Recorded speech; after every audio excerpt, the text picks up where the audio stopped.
Hola a todos, les informamos que después de la publicación de cada episodio tenemos una pequeña reseña del mismo, así como comentarios sobre la narración publicada. También nos gustaría tener su participación en los comentarios. Saludos navegantes de la ciencia ficción. Hasta pronto. 9. Todos nos echamos instintivamente al suelo, pero la nave no atacó. Encendió los cohetes de frenado y descendió para posarse sobre los patines. Por último se deslizó hasta detenerse ante la construcción. Cuando las dos figuras enfundadas en trajes de guerra bajaron de la nave, todos sabíamos ya de qué se trataba y estábamos mansamente de pie. Una voz familiar tartajeó por la línea general. Todos ustedes nos han visto venir, pero nadie ha respondido con un disparo de láser. No hubiera servido de nada, pero al menos habría indicado cierto espíritu combativo. Falta solo una semana para el verdadero ataque, y puesto que el sargento y yo estaremos aquí, insisto en que muestren un poco más de ganas de vivir. Sargento Potter. Aquí, señor. Necesito 12 personas para descargar bultos. Hemos traído 100 robots teledirigidos de tamaño reducido, para que ustedes tengan al menos una oportunidad de luchar antes de que lleguen los blancos vivientes. Y ahora, muévanse. Tenemos solo 30 minutos. Después la nave volverá a la base Miami. Verifiqué la hora. En realidad fueron 40 minutos. La presencia del capitán y del sargento no representó mucha diferencia. Seguíamos librados a nuestra propia capacidad, aunque estábamos bajo observación. Una vez construido el suelo, completar el refugio nos ocupó un día entero. Era un edificio cuadrangular y liso, con excepción de 4 ventanas y la esclusa de aire. En la parte superior había un láser Vivawatt, montado sobre una placa giratoria. El operador, no era posible llamarlo cañonero, se sentaba ante los mandos, con una llave de funcionamiento por interrupción en cada mano. El láser no disparaba mientras él tuviera una de las llaves en la mano. En cuanto la soltara se dispararía automáticamente, apuntando a cualquier objeto en movimiento. La detección y el rastreo se realizaban por medio de una antena de 1000 metros de altura, instalada cerca del edificio. Puesto que el horizonte estaba tan cercano y los reflejos humanos eran tan lentos, no había otro artefacto en el cual se pudiera depositar la confianza. Tampoco era posible instalar un láser totalmente automático, pues al menos en teoría, también podíamos recibir la visita de naves aliadas. La computadora encargada de disparar podía escoger entre 12 blancos, como número máximo, que aparecieran simultáneamente y disparaba, en primer término, a los de mayor tamaño. Los 12 caían en el plazo de medio segundo. La instalación estaba parcialmente protegida del fuego enemigo por una cubierta ablativa muy eficaz que lo cubría todo, excepto al operador humano. Claro, las llaves funcionaban por muerte de su operador. Una persona, arriba, custodiaba a las 80 cobijadas en el interior. El ejército domina bien esa clase de aritmética. Una vez terminado el refugio, la mitad de nosotros permaneció en el interior, a todas horas, sintiéndonos como si fuéramos blancos vivientes. Mientras el resto salía de maniobras, nosotros nos turnábamos para operar el láser. A unos 4 clims de la base había un gran lago de hidrógeno congelado. Una de las maniobras más importantes consistía en aprender a caminar sobre aquella materia traicionera. No era demasiado difícil. Como no era posible mantenerse de pie, había que echarse sobre el vientre y resbalar. Si había alguien que pudiera impulsarlo a uno desde la orilla, no era problema iniciar el movimiento. De lo contrario, era necesario patalear con manos y pies, con tanta energía como fuera posible, hasta que uno empezaba a avanzar en pequeños saltos. Una vez en movimiento, ya no se detenía mientras hubiera hielo. A fin de gobernar un poco la dirección, podíamos hundir hacia un lado el pie y la mano correspondientes, pero eso no servía para detener la marcha. Lo mejor era no adquirir demasiada velocidad y mantener una posición tal que no fuera el casco el encargado de frenar. Pasamos por todos los ejercicios que habíamos realizado en la base Miami. Práctica con armas, demolición, planes para el ataque. También lanzábamos naves teledirigidas hacia el refugio, a intervalos regulares. De ese modo el operador se veía obligado a demostrar su habilidad 10 o 12 veces por día, soltando las llaves en cuanto se encendía la luz de proximidad. Yo cumplía mis 4 horas de turno como todos los demás.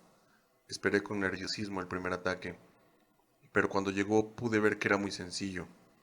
La luz se encendía, yo soltaba las llaves, el cañón apuntaba y la nave teledirigida asomaba por el horizonte. Zzz, un bello toque de color y metal fundido en lluvia desde el espacio. Salvo en lo que respecta a ese detalle, no resultaba muy entretenido. Por lo tanto, nadie se preocupaba mucho por el ejercicio de graduación que debíamos afrontar, pensando que sería más o menos lo mismo. La base de Miami atacó al 13º día con 2 misiles que surgieron simultáneamente desde lados opuestos, a unos 40 kilómetros por segundo. El láser desintegró al primero sin dificultades, pero el segundo llegó a 8 clims del refugio antes de recibir el disparo. Nosotros regresábamos en ese momento de las maniobras y estábamos a un clim del edificio. Yo no habría visto lo ocurrido si no hubiera estado mirando directamente hacia allí en ese momento. El segundo misil envió una lluvia de escombros fundidos directamente hacia el refugio. 11 piezas dieron en el blanco. Según la reconstrucción posterior de los hechos, he aquí lo que pasó. La primera baja fue Maijima, nuestra bien amada Maijima, que estaba en el interior del edificio. Recibió un golpe en la cabeza y otro en la espalda, y falleció instantáneamente.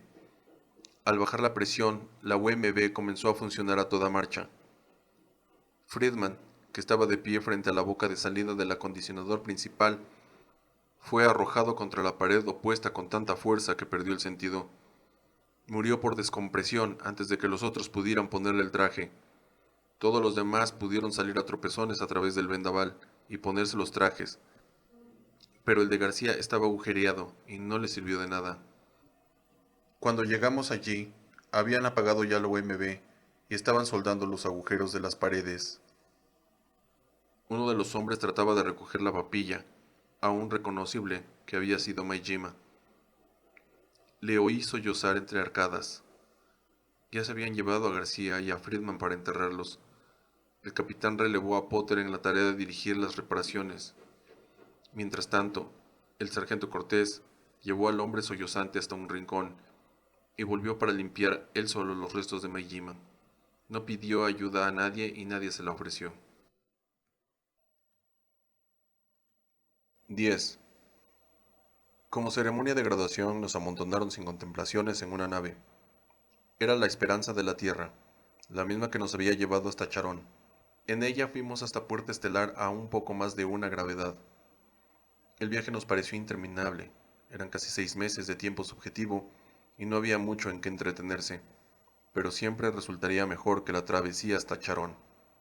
El capitán Stott nos hizo repasar oralmente el adiestramiento día tras día. También hicimos gimnasia hasta quedar agotados. Puerta Estelar era como el lado oscuro de Charón, pero peor. La base de Puerta Estelar 1 era más pequeña que la base Miami, y apenas mayor que el refugio construido por nosotros. Allí deberíamos permanecer una semana, colaborando en la ampliación de las instalaciones. La dotación permanente pareció muy feliz con nuestra llegada, especialmente las 2 mujeres, que tenían un aspecto algo desgastado. Todos nos amontonamos en el pequeño comedor, donde el vicemayor Williamson, que estaba a cargo de la base, nos dio algunas noticias desconcertantes. Pónganse cómodos. Vamos, apártense de las mesas, hay espacio de sobra. Tengo alguna idea de lo que ustedes acaban de soportar como adiestramiento en Charón. No diré que ha sido esfuerzo perdido, pero las cosas son muy distintas en el lugar al que van. ¿No es tan frío? Hizo una pausa para dejar que absorbiéramos la idea. Aleph de la Auriga, el primer colapsar detectado, gira alrededor de una estrella normal. Epsilon de la Auriga es una órbita de 27 años. Allí tiene el enemigo una base de operaciones. No está en un planeta portal regular de Aleph, sino en un planeta que gira en torno a Epsilon. No es mucho lo que sabemos sobre este planeta. Describe una órbita completa cada 745 días. Su volumen equivale aproximadamente a las 3/4 partes del terrestre y su albedo es de 0,8, lo cual probablemente significa que está cubierto de nubes. Aunque no podemos precisar su temperatura por su distancia con respecto a Epsilon, se puede calcular que es bastante más cálido que la Tierra. Claro, no sabemos si ustedes lucharán en el lado del Sol o en el lado oscuro, en el Ecuador o en los polos. Es muy improbable que la atmósfera sea respirable. En todo caso, tendrán que usar los trajes. Bien, ya saben tanto como yo sobre el planeta al que van. ¿Alguna pregunta? Señor, se adelantó Stein. Ahora que sabemos a dónde vamos, ¿sabe alguien qué haremos al llegar allí? Williamson se encogió de hombros. Eso depende de su capitán y del sargento, del capitán de la Esperanza de la Tierra y de la computadora logística. Aún no tenemos datos suficientes como para proyectar un plan de acción. Tal vez sea una batalla prolongada y sangrienta, tal vez solo tengan que ir a recoger los pedazos. Es posible que los taurinos quieran hacer un tratado de paz. Cortés soltó un resoplido. Y en ese caso ustedes serán solo nuestro músculo, la fuerza que apoye nuestras exigencias. Y luego agregó, dirigiendo a Cortés una mirada mansa. Nunca se sabe. Por la noche, la orgía resultó muy entretenida, pero era como tratar de dormir en medio de una bulliciosa fiesta nocturna. La única estancia, lo bastante grande como para que cupiéramos todos, era el comedor. Pusieron algunas sábanas aquí y allá, para mayor discreción, y soltaron a los 18 hombres de Puerta Estelar, hambrientos de sexo, sobre nuestras mujeres condescendientes y promiscuas por hábito y ley militar, pero que nada deseaban tanto como dormir en suelo firme. Los 18 hombres obraron como si estuvieran obligados a probar todos los cambios posibles. La cantidad de trabajo realizado fue impresionante, aunque solo en un sentido estrictamente cuantitativo. Algunos de nosotros llevábamos la cuenta e improvisábamos un coro de aliento para los mejores dotados. Creo que este es el término correcto.